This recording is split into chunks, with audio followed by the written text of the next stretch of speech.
Hi, Legacy Moms. My name is Sandi. I'm your lead coordinator, and today I am here with Bev Evans. Bev is one of our mentor moms. She's usually in the morning group when we're split. Bev, how long have you been a mentor mom with us? We're talking, I think it's over 20 years. That's wonderful. So that sounds impossible, but No, I think you deserve a gold medal for that. That is incredible.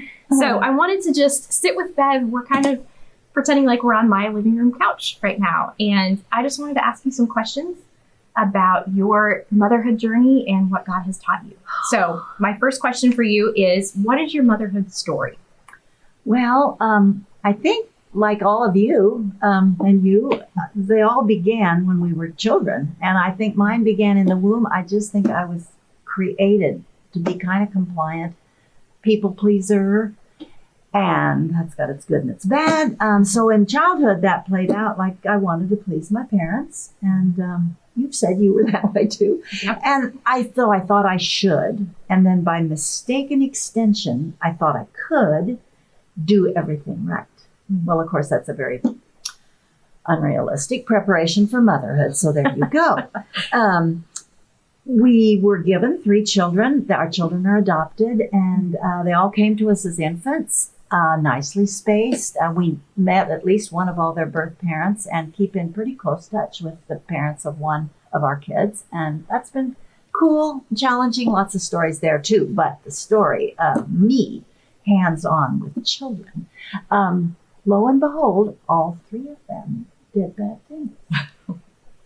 And actually, we have a pretty dirty pile of laundry regarding our years. And so I remember Charles one day telling me, Bev, we never once woke up and said, today we're going to see how we can ruin our children's lives.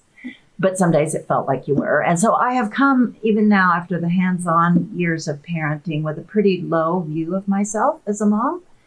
And then I am also learning, as God just works in me, that I kind of like the martyr role and you feeling sorry for me and blah, blah, blah. So I seek approval now by admitting my failures, which has some spiritually healthy components and some not so.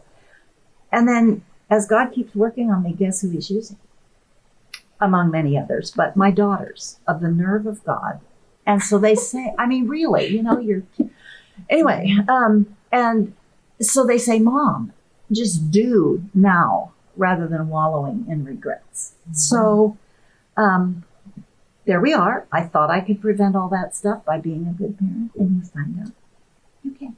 You can't. So if you could go back in time, what would you tell your younger self? Or what would you say to me or to any of our other moms? God is your co-parent. Charles and I were, we were people who made mistakes, but we loved our kids and loved each other. But that God is definitely in on it. I was struggling with trying to do it all myself and do it right.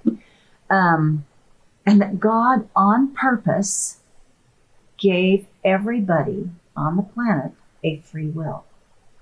And we all do with it what he did. We choose wrong. And that included me and my kids. This one I don't even know how to enjoy today, but to learn today. But I would tell myself there are going to be lots of happy moments, but no happy endings until Jesus comes. That happy ending longing comes because we're longing for Jesus to make things right. And I think maybe I could enjoy the happy moments more if I weren't always dreading the bad ones that you knew were going to come again sometimes. Yeah. And that there's purpose in problems. This book is a devotional that I have just discovered. I don't know how's the best way to show it to you, but New Morning Mercies. And one recent thing it's telling me, Paul David Tripp is the author, that there's purpose in problems, that bad times, situations, God is using those as tools to shape me and all of us. His goal is we are predestined. We as believers were predestined to be conformed to the image of Jesus. That's Romans 8:29. Right after that, all things work together for good. So that's maybe one of the biggest things that he's teaching me right now. That's wonderful. And I wish I could have known it earlier. Yes, that's great. So overall, if you had to sum up, what is the biggest lesson that God has taught you through motherhood? But I, Beverly Jane Benson Evans, am a sinner, saved by grace. And that everybody we know, including ourselves, is this complex mix of created in the image of God, but we are fallen people because we're in a fallen world where sin came. Those are the two. That's beautiful. Thank you so much for sharing with us. If you have not had a chance to get to know Bev, I hope that at some point your paths crossed, or maybe you can be in a group together once we're meeting together again. She's just a wonderful, godly woman, as as are all of our mentors. So thank you for being here and watching our little moment. Have a great day.